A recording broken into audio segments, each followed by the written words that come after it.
I want to introduce our distinguished panel. First, we have Rashid Bashir, Dean of the School of Engineering at the University of Illinois at Urbana-Champaign. We have Jenilee Keefe Singer, Senior Director of Government Affairs at the Special Competitive Studies Project. She has previously worked with the U.S. Commerce Department and the National Institute of Standards and Measures, we all love as NIST. And virtually, we have Congressman Krishnamoorthi, the ranking member of the Select Committee on the Strategic Competition between the U.S. and the Chinese Communist Party. Thank you for joining us, all the panelists. We're excited. So here's the first question, most important question. How in the world did we get here? How did we get here? So Congressman, can you start us off? Well, thank you for that question. I really appreciate being on this panel with these distinguished guests and yourself. And I think that the way I would say how we got here is to maybe describe how we started, which was we had a dominant position in the semiconductor space at one point where we were producing almost 40% of the world's semiconductors. The semiconductor was pioneered and invented in the United States. And indeed, I think the transistor was invented at the University of Illinois, Urbana-Champaign, Dean Bashir, if I'm not mistaken. And so yes, I'll talk about that in just a minute. Not only does has Illinois played a large role in the kind of transformation of microelectronics, but helped invent some of the key components, part of the microelectronic supply chain. And over time, what has happened is a lot of that manufacturing has happened abroad, specifically in places like Taiwan, as we have specialized more in the design and other aspects of the manufacturing of semiconductors. But what we found very quickly during the pandemic is that because of our incredible reliance on other countries for the manufacturing of these semiconductors, there were dramatic shortages of semiconductors in everything from automobiles to dishwashers that were being produced during the pandemic. And so in Congress, we decided, we should really, from a national security standpoint and for other reasons, we should start to onshore the production of these semiconductors. And so that's what led to the advent of the CHIPS Act, which has really changed the game and, as you mentioned, incentivized the manufacturing and fabrication of these semiconductor chips in the United States. Yes, very good point. And I would love to hear Rashid talk about the contribution of the university. We already heard a little bit about. Yeah, maybe I can add to that. So thank you for having this panel. So actually this year is the 75th anniversary of the invention of the transistor. The invention of the transistor was by John Bardeen and two other individuals, and that was done at Bell Labs, actually. But we certainly claim credit to that because John Bardeen then came to University of Illinois and was a professor there for over 30 years. And he won 2 Nobel Prizes. There's only 2 people in history that have won 2 Nobel Prizes. He won the first one for his work on the transistor that he did at Bell Labs. And then the second one on superconductivity many years later. So when you do it twice, this is something very special. The first time wasn't a chance. So anyway, but long story is that, the fact is, as the congressman said, the key innovations in the semiconductors and microelectronics really came from the United States.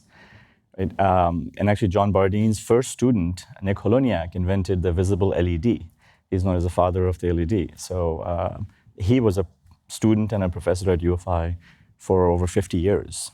And then one more invention that was really critical to sort of advancing microelectronics is the invention of the integrated circuit.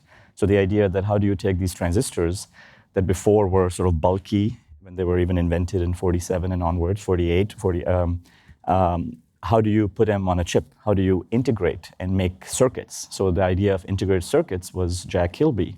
He was also, can be proud, he went for his undergraduate at UFI. and then went on to Texas Instruments. So, and he won a Nobel Prize as well for, for the invention of the integrated circuit. So we have this foundational technologies that were all came out of the United States and from Illinois. You could, but then over the years, what's happened is that the manufacturing has really gone offshore, and companies like TSMC that you mentioned, we actually as a university have partnership with them. I visited TSMC in Taiwan multiple times, and certainly the very, very meticulous details of that manufacturing process technologies and the hard work that goes behind it and all of that, they took it on early on and spent almost 3 decades really perfecting it. So today, they manufacture almost 65% of the world's chips in Taiwan. And this is one of the very interesting conversations we can have around the geopolitics of it as well. Exactly. Jenilee, would you like to add anything? Sure. I would like to add that a key piece to all of this is that with the erosion of the manufacturing sector has come the erosion of having workers with the abilities to build these chips domestically. So that's why the Chips and Science Act that was referenced by Congressman Krishnamoorthi is so incredibly important, because not only does it invest in the manufacturing, but it also invests in our ability to train the next generation of workers to build these chips. And we've had that conversation over and over again about just how critical all these things have to come together for us to actually enjoy the success. So we've talked a little bit about challenges. Let's talk about the geopolitical stakes at the moment. What are the global consequences of the U.S.-China semiconductor competition? And I'm going to open this up to anybody. I'm going to ask you to start, Congressman, but I'd like to hear from everybody. Well, I think that you're absolutely right that semiconductors have found their way into this strategic competition between the United States and the Chinese Communist Party for various reasons. But one of the reasons is that the highest end semiconductors often are powering the highest end technologies, whether they're in civilian or military uses. And so whether it's artificial intelligence or quantum computing or other high-end manufacturing that could be for a dual use capacity, the CCP is trying to race ahead to have the latest technology on hand to help modernize the People's Liberation Army, known as the PLA, and to, in the process, kind of fuel their military buildup. And so what has happened is that in this country, the Biden administration has put in place various controls to make sure that the very highest end semiconductors that we have, as well as the equipment that would be necessary to manufacture those highest end semiconductors, don't fall into the hands of those who might be using it to either modernize the CCP's military or use it to perpetrate human rights abuses. Because what is happening is that some of these high-end semiconductors are fueling the artificial intelligence and facial recognition software that's being used to, for instance, repress or perpetrate the genocide against the Uyghurs in the northwest province of Xinjiang. And so this is like at the heart of our concerns about protecting our technology, while at the same time making sure that we maintain innovation leadership in the United States as well. Yeah, it's a tenuous balance. So I'd love to hear, Jenilee, what do you think about Sure. I think what's really important to articulate here is that while we have seen an erosion of our manufacturing sector domestically, the PRC was seeking a policy of indigenous innovation in a bunch of critical technology areas, including semiconductors.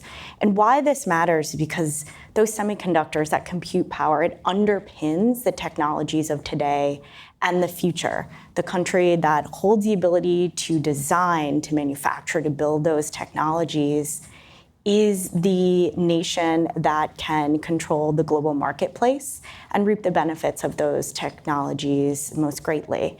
And so what we need to really be cognizant of here domestically is how semiconductors can impact both our prosperity and our security. So from the economic end, we want it here so we can have the compute power to power our technologies of the future. But we also be able to, just as the congressman said, be able to control our ability to really develop the technologies that are used for national security purpose. Well, that actually, I'm going to want you to talk a little more about that with this concern around qualified personnel in a moment. But Rashid, how do you? Yeah, if I can add to that. So just taking a step back, just for everyone to know. So the CHIPS Act, it was the CHIPS and Science Act, but the CHIPS part was funded. So it's about 53 billion, out of which 39 billion is for bringing manufacturing back to the U.S. or expanding manufacturing, and also for the supply chain for semiconductors. And then 11 billion plus a little bit more is for advanced R&D through what's called the National Semiconductor Technology Center, NSTC.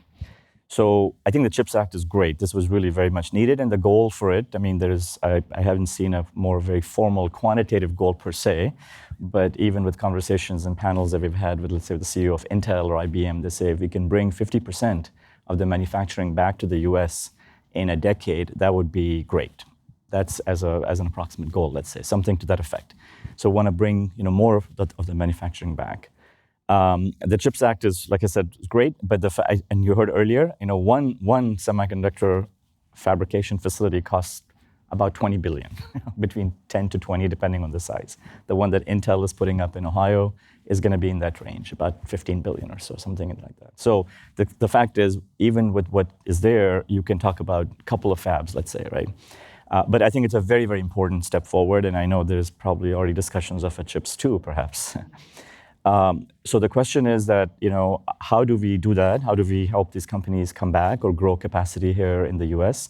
And then how do we also stay ahead? So how do we leapfrog? So one of the things we have been also saying is that we have to make sure that we really continue the investment in innovation and R&D, but also this sort of the gap between research and the commercialization.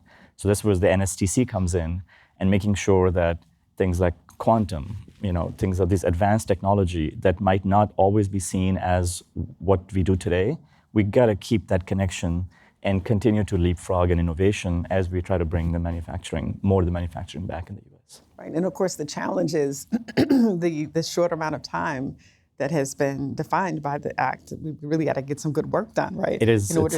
It's a very ambitious goal, but it's very exciting. Yeah. Yeah, it is. It is. So I love talking about people. And we talked about the challenge around having qualified personnel to staff the fabs, and it's top of mind lately with the delays from TSMC's project in Arizona. So what have been the choke points that have led to this deficit? And Jenilee, I'll start with you. Sure. One of the major choke points is that we don't have enough qualified personnel. And that's why the CHIPS and Science Act really takes an approach to help train the next generation of workers, both directly in CHIPS and associated fields. So one key area is looking toward apprenticeships and allowing companies to bring in future workers, train them, and then have them right there on the job to get to work. One thing that cities and states really can do to enhance this is to provide incentives and reimbursements, tax incentives and tuition reimbursement to students and the organizations providing these apprenticeships. Right now, 29 states do that. We need to build that up. We need to make that greater, and so that there's more access to apprenticeship programs. Another area that's really important is understanding that we just don't have a large enough domestic workforce. We need to bring in workers overseas. That's why we really need to modernize our H-1B visa programs and bring in workers who have the ability to hone in on the needed fields. We need to start stapling green cards to PhD graduates who are focused on fields that will help propel our nation in the future. So a combination of working domestically and bringing in workers from overseas really is the winning combination. And Rashid, what do you see the connection at the university level here around making sure that we are getting more students interested in this pathway? Absolutely. No, so I think what you said, it's so important. And that's in terms of training, that's what we do for a living at the university. So absolutely, I think we're actually seeing this at different levels. There is clearly, already investments that are coming from the federal government and from the CHIPS Act. So for example, we were just recipients of a DoD Microelectronics Commons Hub that was in collaboration with Indiana, University of Illinois. So it was Purdue, University of Illinois, and University of Michigan. 3 universities came together, these 3 states, and we won. One of the first tranches of that funding was this hubs. And as part of that hub, there is a workforce development component. So I think some of that funding is starting to come now. In our college, for example, in the Grainger College of Engineering, we have a semiconductor minor that we started, because also for the workforce, this workforce that's needed for these fabs of today and tomorrow is different than what was for the fabs of yesterday. I actually worked in a fab at National Semiconductor in California, and we moved, this is like 20 years ago, we moved wafers, boxes around ourselves. Now these wafers are 12 inches and larger, and they're too heavy. There's robotics, so you need to have Internet of Things, robotics, autonomy, AI, manufacturing. All of these things are part of that training of semiconductors. So we need to have semiconductors, engineering graduates from across the different disciplines, right? Not just material scientists or semiconductor engineers per se, but rather across the board. So we're actually doing that. One of the things I can also mention is that a second level of, or second type of partnership that's already, we're seeing is industry is coming directly as well to us for workforce training. So we just actually, very happy to announce a partnership. We just announced it a couple of weeks ago with Samsung. So Samsung is a Japanese company, but they have a big facility in Austin. One of their largest facilities for semiconductor manufacturing is in Austin. And they came to us, and we were the first school of, outside of Texas. They get a lot of support from the state of Texas, but we were the first school outside of Texas where they actually funded a $1 million a year for 5-year internship program where, this program where students get scholarship, and in return, they have to go work for Samsung in Austin or wherever else in the US at the time there would be facilities, but in the US. So it's like the ROTC model, where you pay for your tuition, but then you have to go back and work for a certain number of years. So we're already seeing that happen as well.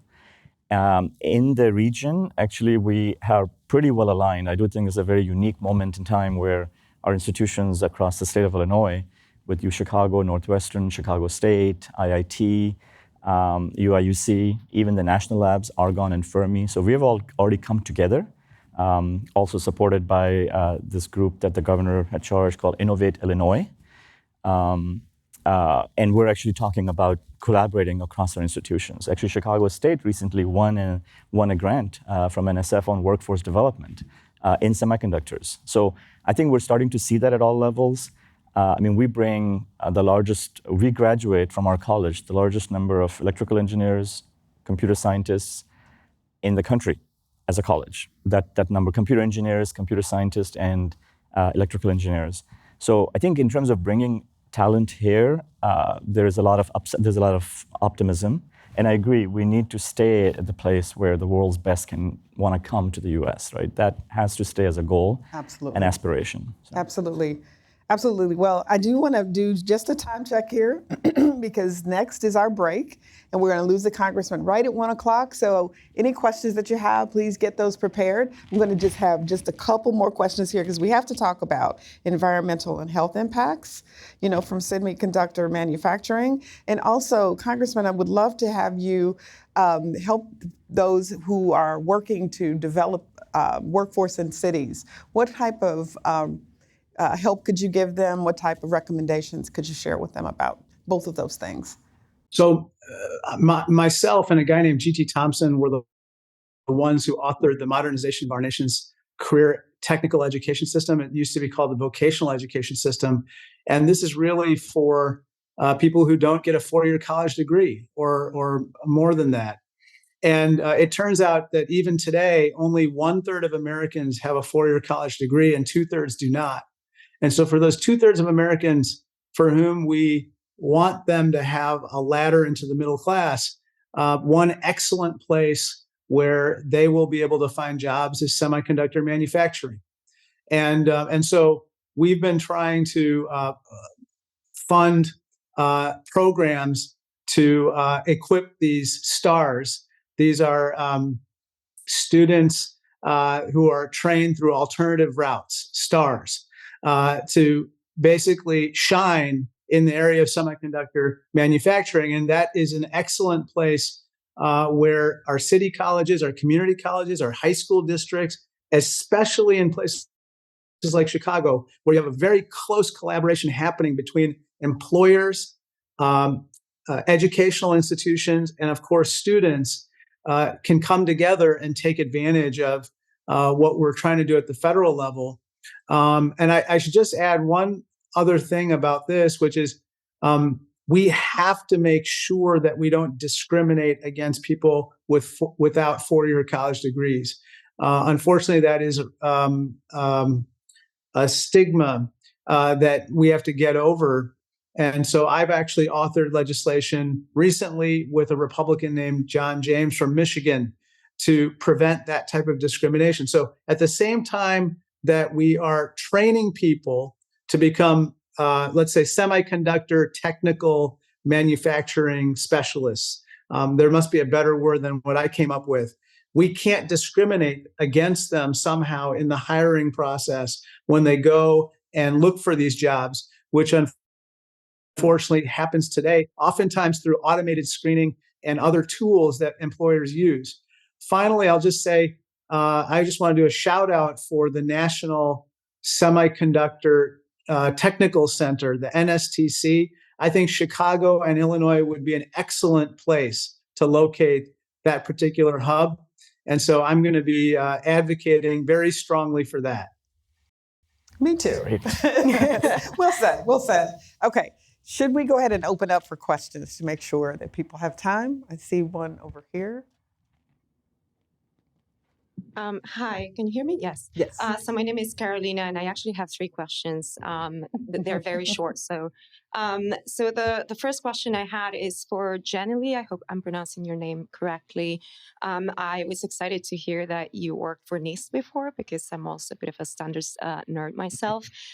So I wanted to ask, I guess, you a question about what you see the role of standards development being in the tech race, perhaps more generally, but also in the semiconductor race.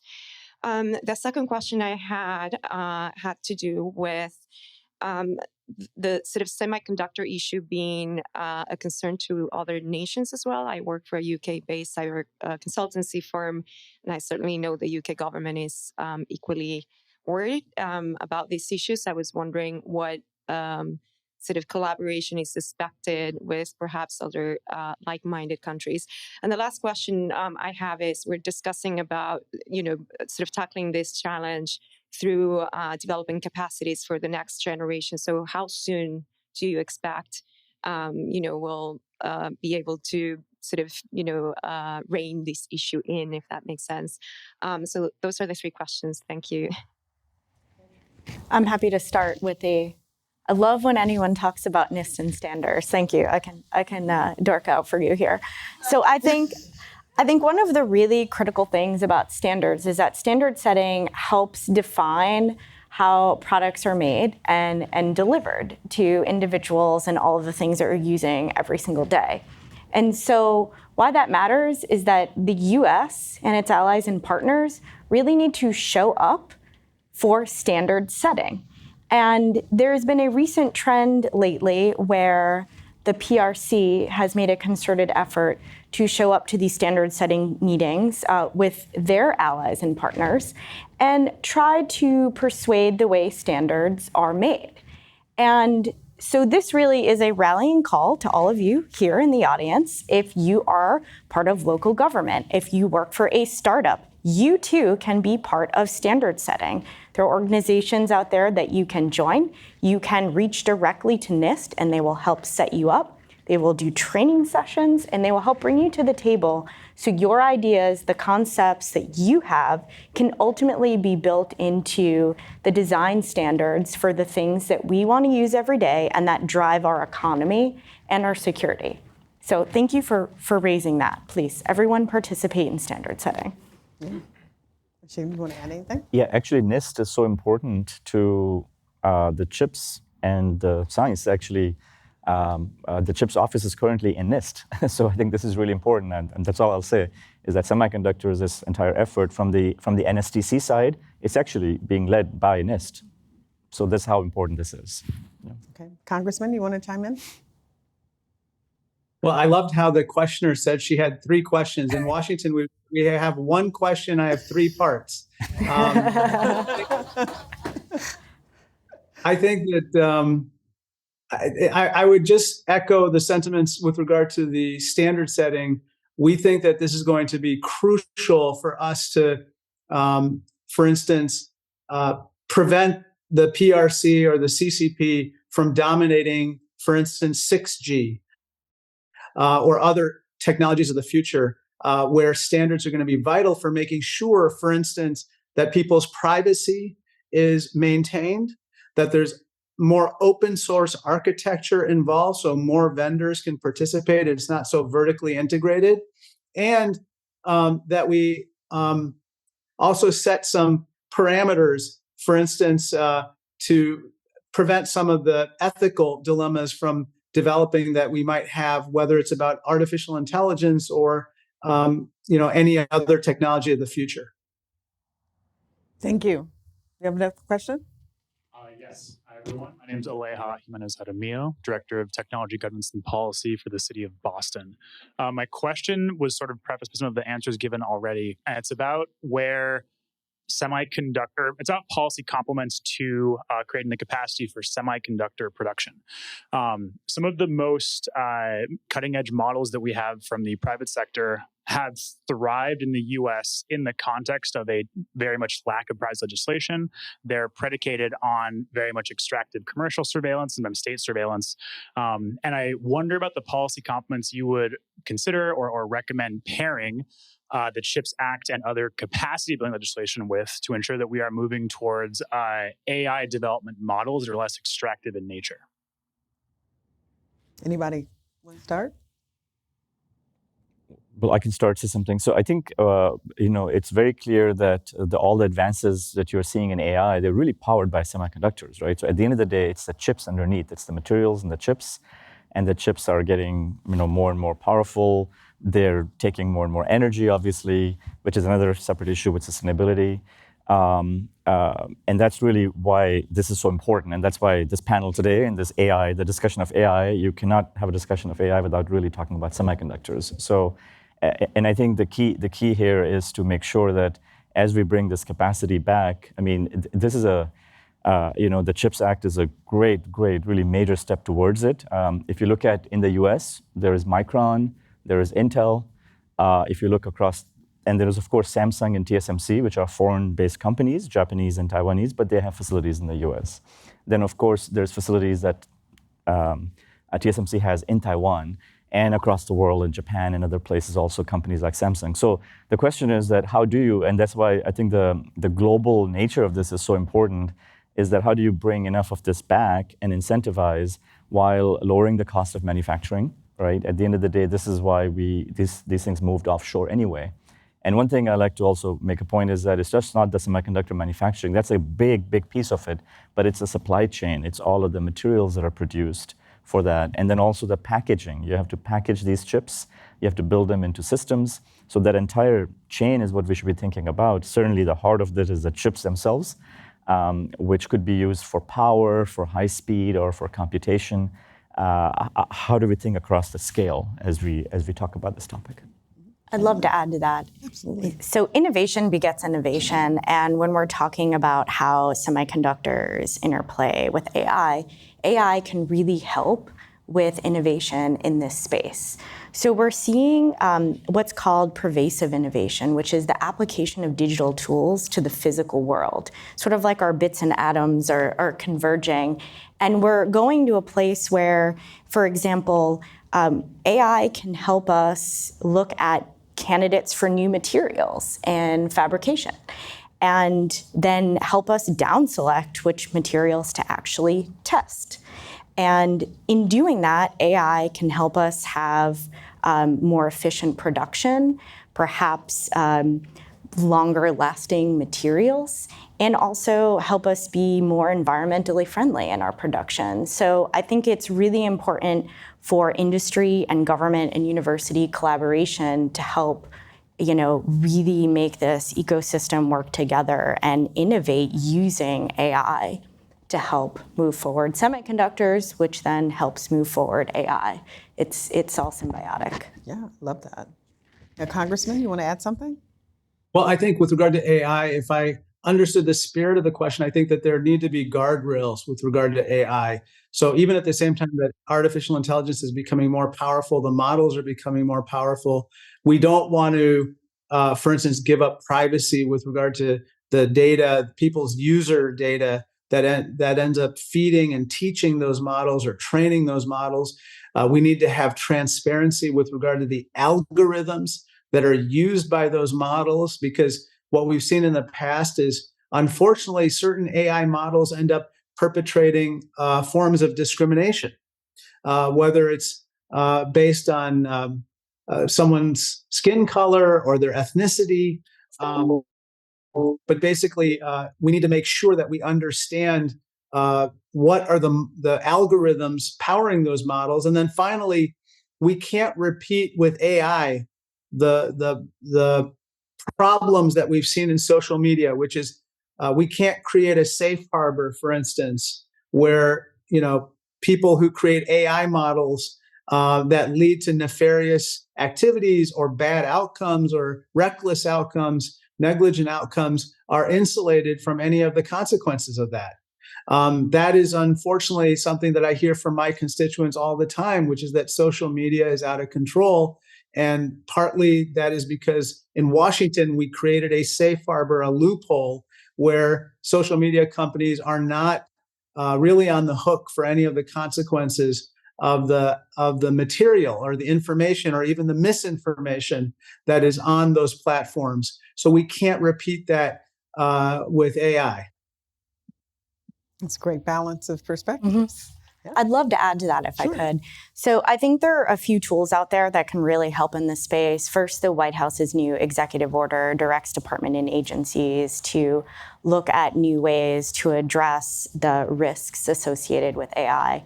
One of the best tools out there is the NIST, plugging NIST again, NIST AI risk management framework, which can help entities map, measure, and manage and govern AI risk throughout the life cycle. On top of that, the Special Competitive Studies Project just released last week a framework for identifying high consequence AI use cases. And by high consequence, it means high risk and high opportunity. So regulators, industry can focus their attention on the areas that quite frankly need the most attention. And I think, when all of those play out, we will find ways to mitigate the risks that the congressman raises, but also, really hone in on those opportunities, especially in health and education and climate. Yeah, important. So much to do. Thank you. Next question, please. Hello, thank you so much for being here. My name is Christine Kyung. I served Silicon Valley as their chief data officer, and I now run a venture capital fund focused on dual use technologies. So I invest in civilian technologies with government applications. Actually, Congressman, it's great to see you again. The nature of my work, I went from, when I was in government, I served a community that's extremely diverse. In Silicon Valley, over 60% of my residents are foreign-born. And now, as a venture capitalist, I meet with early-stage startups led by immigrants. And so my question is about the global nature of innovation, right? And how feasible true decoupling is, right? Whether it's from the PRC or even the global supply chain of the PRC. Yeah, great question. Who wants to start? Could I jump in? Yeah, sure. Sorry, I just wanted to say that I don't think decoupling is either feasible or desirable, and I don't think it's going to happen in terms of any kind of divorce between the U.S. and the PRC or any other country for that matter. I think what we are going to see is we're going to see diversification of supply chains. We're going to see redundancy in supply chains. We're already seeing the private sector, without the government doing anything, creating redundant supply chains outside of China because of what happened during the pandemic. Even aside from any national security risks or any geopolitical events, if there were, God forbid, another pandemic or something that would cut off supply chains, a lot of companies, a lot of industries want to make sure that they don't end up in the situation that they found themselves in 2020. And so I think that what companies are going to increasingly do is try to have a portfolio, if you will, of options so that they're not solely dependent on one place for their vital products. There's one area where I do think the U.S. government is going to incentivize the nearshoring, onshoring, or friendshoring of products, and that's in kind of critical items like active pharmaceutical ingredients, where you have 70% of the, I think 70% of the world's penicillin is made in the PRC, for instance.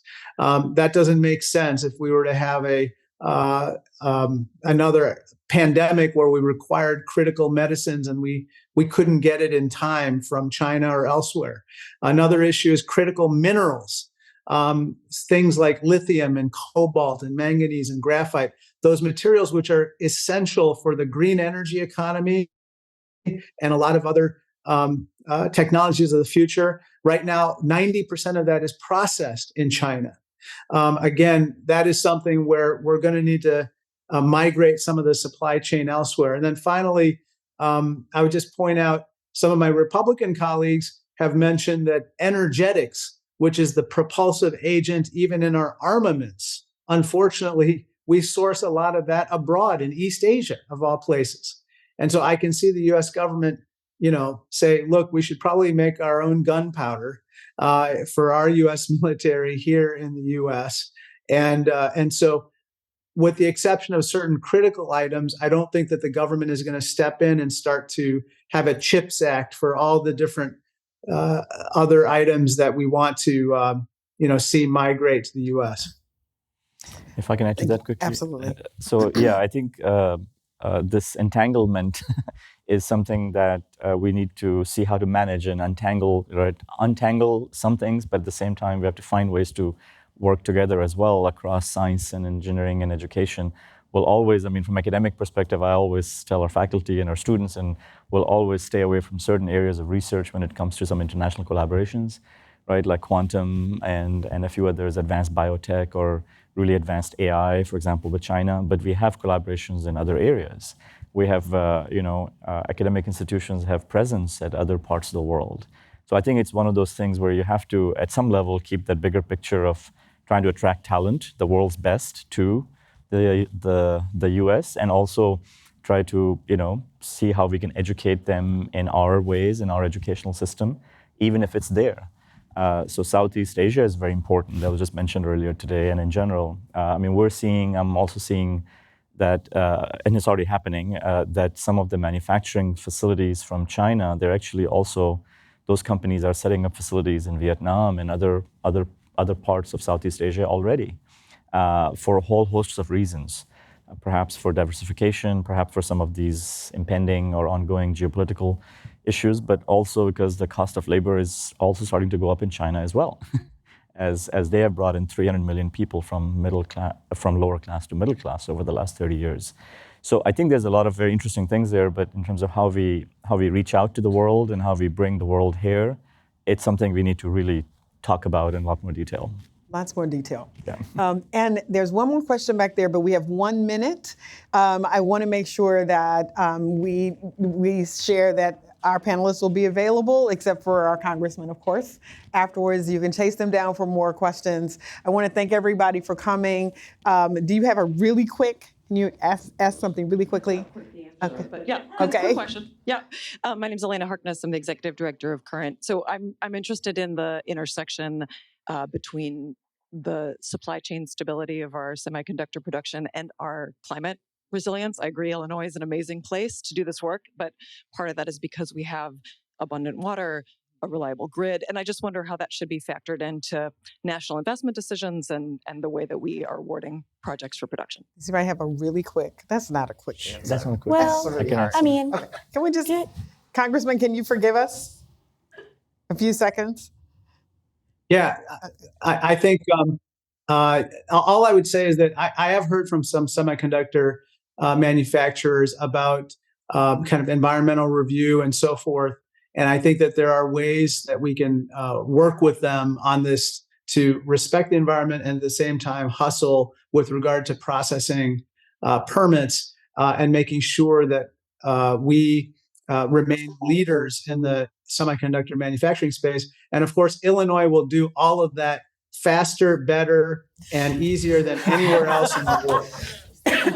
Do I sound like a cheerleader or what? yeah. It's all true. It's all true. It's all good. That's your job, sir. The CHIPS Program Office has already tried to incorporate those requirements into its grants. You have to undergo NEPA review, comply with Clean Air, Clean Water Act, et cetera. And that's really important. But I think on the local level, it's also important for localities and states to provide access to renewable resources, to work with industry to figure out how to be more efficient. And also, again, as the innovation ecosystem, to use some of that R&D money perhaps towards figuring out how to better address those actions. Yeah, and Rashid, I'm going to give you the last word. Yeah, I'll just really quickly add to that I think from a longer term perspective, we also need to be discovering new materials using AI, as you mentioned, or thinking about new materials that are used for semiconductor processing that are more environmentally friendly. The fact is that there are materials like arsenic and phosphine gases and arsine and even photoresist, the materials that are used to make the patterns on the chip, are materials that are not environmentally friendly and safe. So, we also need to be then doing advanced R&D to look for alternatives to those materials. Yeah. Okay. Thank you. Thank you. Thank you. So much. Great. Thank you. Panel. Thank you for all your questions. Thank you for being here today. And